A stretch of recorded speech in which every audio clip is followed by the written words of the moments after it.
How to fix Pathogenic is crashing on Steam. So first you want to go back to your library, right click on the game and open up the properties. And in the launch options box, you want to add -dx11, then go to installed files and click on verify integrity of game files. And once it's completed, you can close out of Steam. Now you want to open up your browser and navigate to this link, which you can find in the description below. And from the distributables here, you'll need to get the 86 installer and the 64, both of them. And once you finish the installation, it will require a computer restart. So right after that, one thing you need to do as well is update your GPU. So if you have an NVIDIA GPU, you can use the NVIDIA app, which is this one here.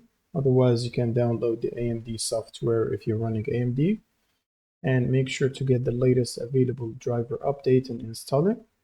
And once you're done, all you need to do is run Steam as admin, right click and run as admin. And then just open up the game from your library and it should solve the crash problem for you. Thanks for watching and see you on the next one.